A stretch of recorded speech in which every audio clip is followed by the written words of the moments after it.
Send the new one to Papa. It's just this word.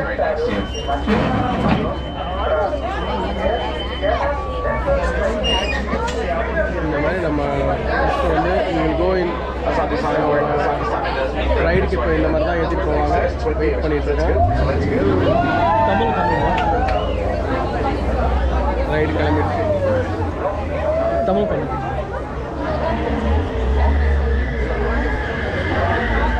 வண்டி வந்துட்டு இருக்கு அடுத்த ரைடு. டைட்டாக போட்டுருங்க பாப்பா. Make sure it's tighter under this.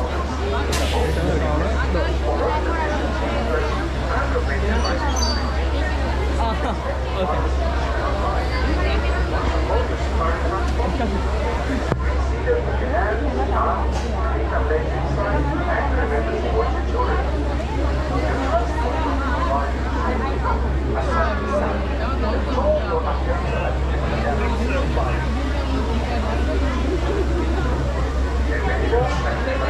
அமிச்சிட்டியா திருப்பி? அமிச்சிட்டியா? Yeah, send the link in the group chat. எனக்கு நீ ஒன்று கணக்கு வாட்ஸ்அப்பில் அந்த அப்பி நம்பர் அனுப்புகிறேன். அவங்களுக்கு அனுப்பிச்சிடுறேன். Alright, should I send it to you to your number so you can forward it? இருக்கு கண்ணா இருக்கு. Okay.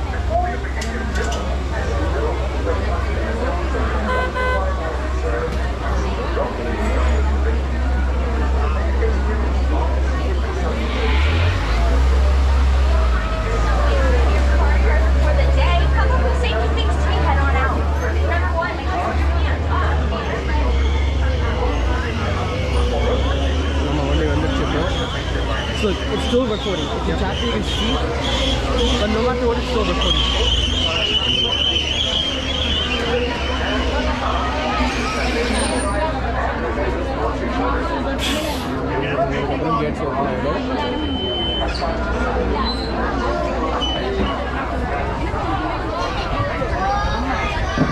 In Swahili, karibuni means welcome aboard. So, karibuni to each and every one of you.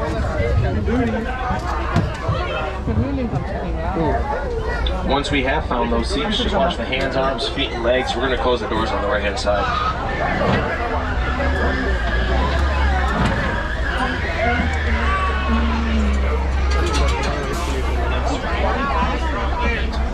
Asante Sana, Warden. Referring back to Swahili, Asante Sana means thank you. Now, another one we say here at Harambe in Swahili is Twinde. Twinde means, let's go! Jumbo, everybody, welcome aboard the Simba 1. My name is Brad. I'll be your safari guide today out on the Harambe Wildlife Reserve. Who's ready for a wild time? Excellent, folks. Few safety things before we get started. Just keep those hands, arms, feet, and legs inside the vehicle at all times while remain seated and facing forward. I will repeat the most important one of that safety spiel there, folks. Just remain seated, facing forward at all times. Thank you so much.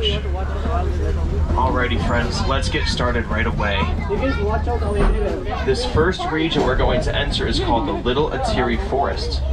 In the forest, animals are really good at blending in with the environment around them, so we will see what we can see. Keep those eyes open.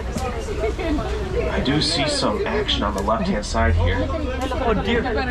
On the far left, lighter coat facing us with no horns is called a greater kudu. To the right of the greater kudu is a pair of bongos. Bongos are known as the ghosts of the forest because they're rarely seen. Greater kudus grow up to be some of the taller antelopes in the world. They're about 55 inches on average when fully grown. Greater kudus and bongos are both species of forest antelopes. Greater kudus pretty good at blending in even when they're not trying to. Yeah, look at that. Beautiful.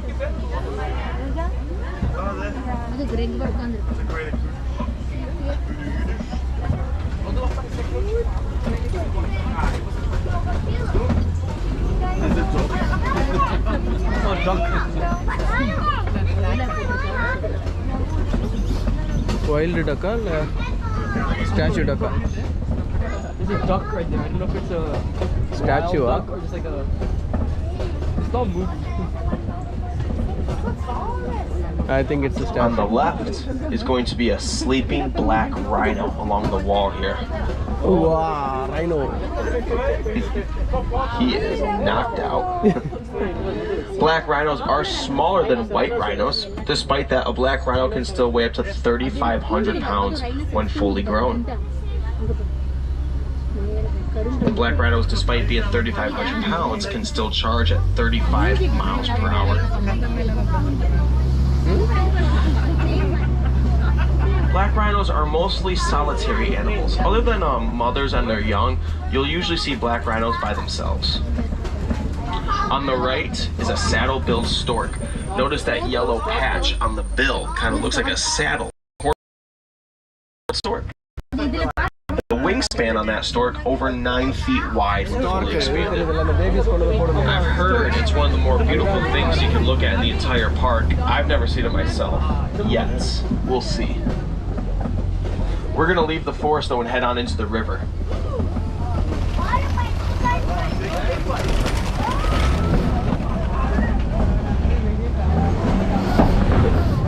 We're entering the Safi River region, where you find animals that live along the Nile River.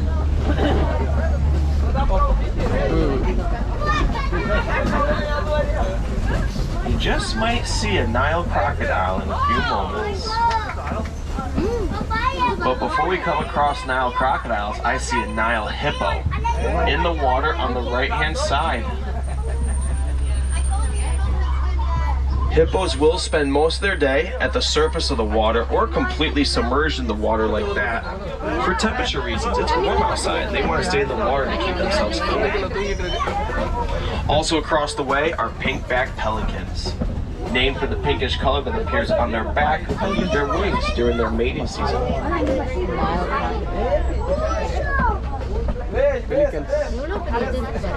To our left is a bloat behind the island there. A bloat is a collection of hippos. That's a small bloat. I think I see 2 or 3 right there.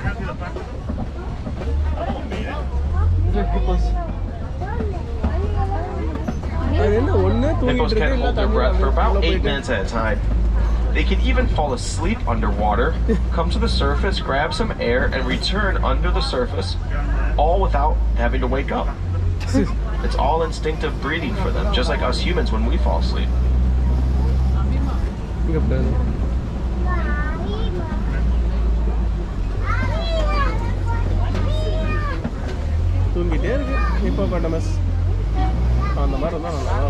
To the left of the very back waterfall is another small bloat.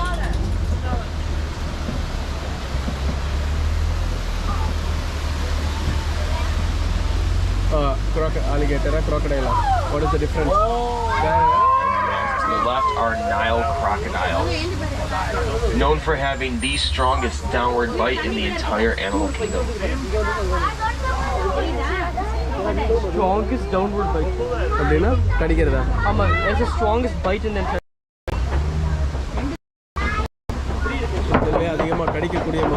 Now these are Nile crocodiles. Native to the regions around the Nile River in Africa, of course. You can find American crocodiles. They're going to be more native to the southern continent.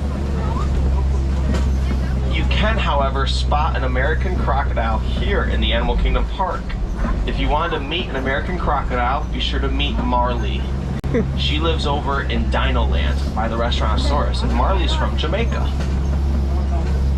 I've known Marley since I was 4 years old when I first came to the soft openings of this park.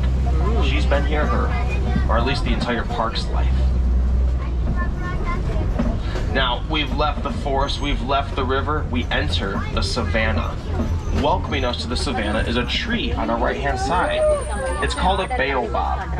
You might have seen something like it back by the booking offices. It's not lifeless, but it is leafless, clearly. It's going to be leafless like that for about 10 months of the year, which means the tree doesn't need to feed the and roots can access it, making the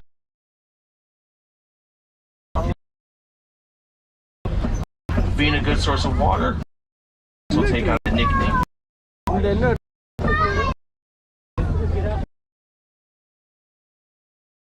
provide the original.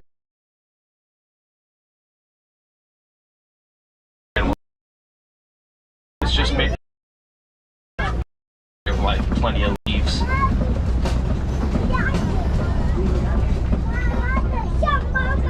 Now the front half of the savannah here does look a little bit shy right now, so we'll have to keep on moving forward. To our left, laying down in the shade, some in the cave, some beneath the tree with green leaves on the left. Those are African painted dogs. Not to be confused with hyenas. Hyenas are part of their own family called the Hyenidae. These African painted dogs or African wild dogs are members of the canine family. There's one in the cave right there. The hyenas. There's one in the cave right there.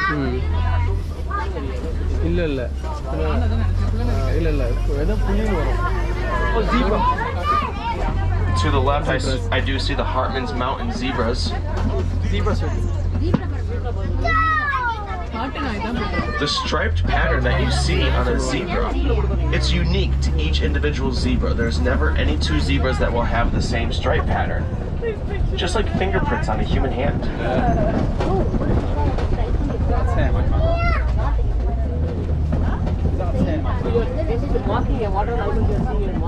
Then the ant ants. I'm an ant colony. Termites party.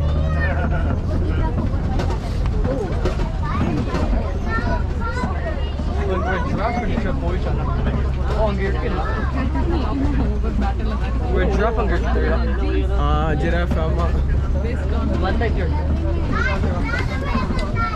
Just back there on the right-hand side were two very important members of the overall operation. That species is called the cast member. Very, very beloved and vital to all of Walt Disney World.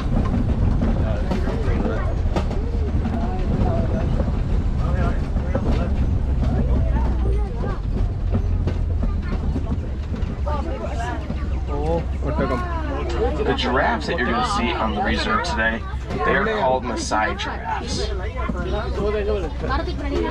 Giraffes are the tallest animals in the world, with an average height of about 18 feet when fully grown.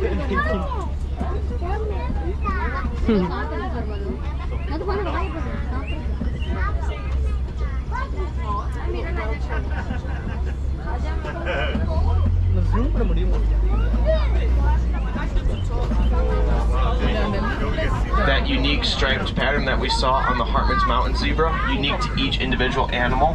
The same deal goes for the spotted pattern on the Maasai giraffes.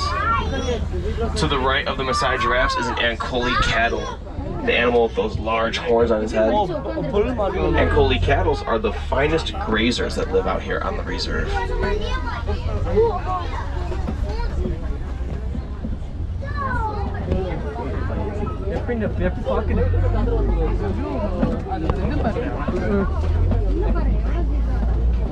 To the left of the giraffes out there are a smaller species of antelope with a tan top and white bellies. Those are called springbok, a very beloved national animal of South Africa. And of course, wildebeest directly in front of us. Wildebeest lead the Great Migration across the African savanna each year. That migration is a search for the freshest food possible. And sometimes that search can stretch over 1,000 miles each year. Alrighty folks, we are heading into elephant territory. The elephants that live here on the reserve are easily identified as African elephants. You can tell based on the shape of their ears. Their ears kind of look like Africa. Now if you notice, the outer portions of that ear has a lot of bumps in it, a lot of ridges. Those are blood veins. I'll get back to the ears in a second. To our left is a mandrill. It's a little tough to see right in front of the rocks and the trees there. Mandrills grow up to become the largest species of monkeys in the world. Everyone's favorite mandrill from the Lion King, of course, is Rafiki. Now back to the elephant's ears. You can see how much all the blood veins in there. Lots of blood pumping through those ears. Gives the elephant great control of the ears. So open and close, open and close. It's a very intentional movement. It's not like a dog's tail wagging. When an elephant opens and closes their ears, they're literally fanning themselves off. They're cooling themselves down, making the ears what we call an animal's built-in temperature regulation system. I call it ear conditioning. And it works both ways. If an elephant chooses to keep their ears closed, close to their body, helps warm them up on a cooler day.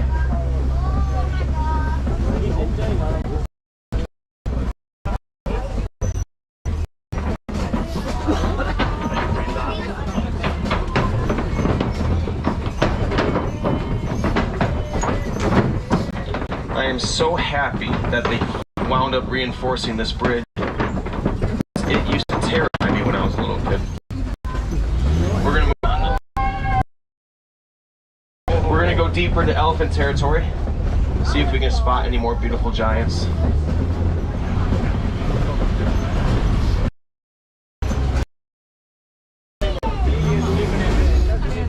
And to our left, we can see another African elephant. இப்போ காதை சொன்ன மாதிரி ஆடிக்கிட்டே தான் இருக்கு.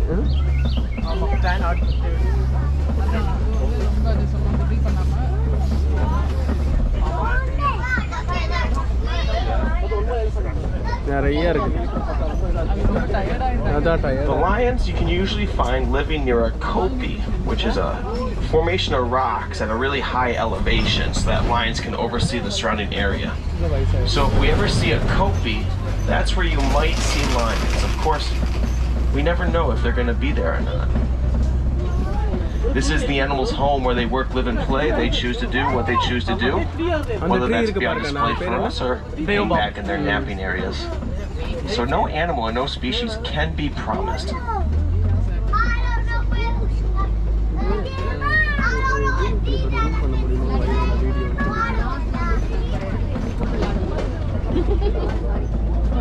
The trunks of an elephant, their trunks have about 40,000 muscles in them. I have no idea how many muscles are in the entire elephant's body. But the human body has about 600 muscles in it. So compare the entire human's 600 muscles to an elephant's 40,000 in just the trunk alone. That gives you a small idea for how massive and complex elephants really are. Now up ahead on the left, greater flamingos. Greater flamingos reach their in about 1 year, but it takes a few years for their pink color to come in, and that's because it takes time for the protein in their diet to turn their color over. One last ducky. You see, flamingos are literally the color of the food they eat because they eat so much of it on repeat. Mostly shrimp. Lots of algae too.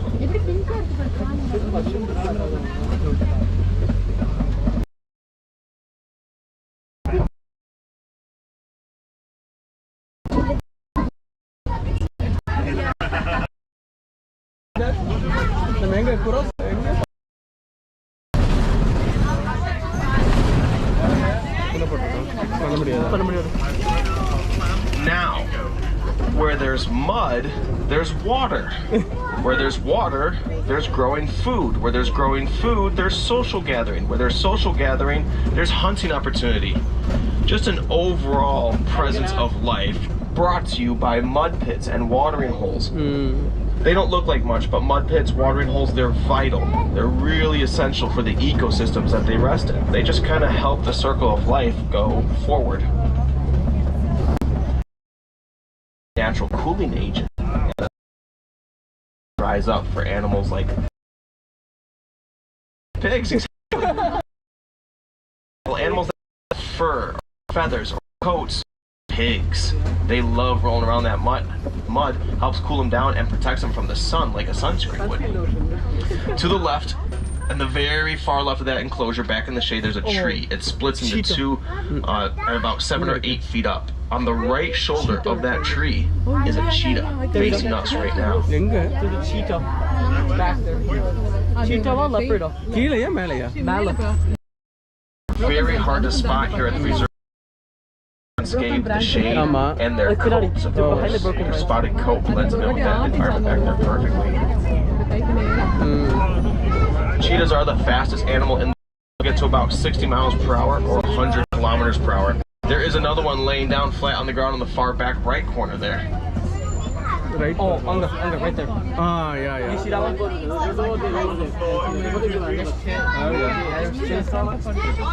எப்படி இந்த இதில் வச்சு விட்டுருக்காங்கன்னு எனக்கு புரியல. Now up box at high elevation is the high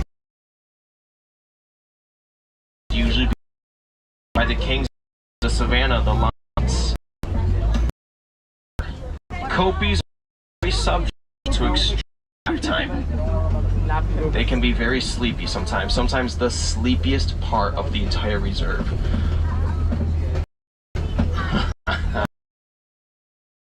Wedged between the two rocks at the higher portion of the Kobe being lioness. They're wedged in.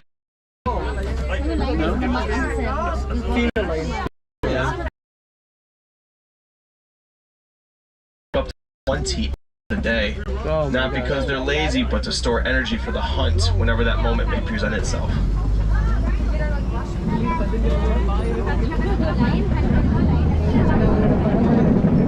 There is a white rhino on the right hand side. We'll get another good look at the white rhino in a few moments as well. Oh. எப்படி இருக்கு? அப்படி statue மாதிரி இருக்கு பாருங்களா. Extreme nap time does seem to be the case here at the, as almost all day. We're gonna move on. See one of the sleeping lions. Rocks.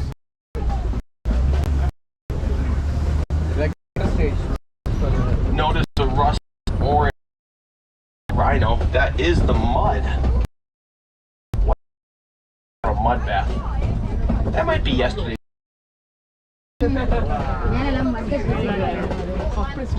And in front of the truck, directly that direction, is an ostrich. The fastest two-legged animal in the world.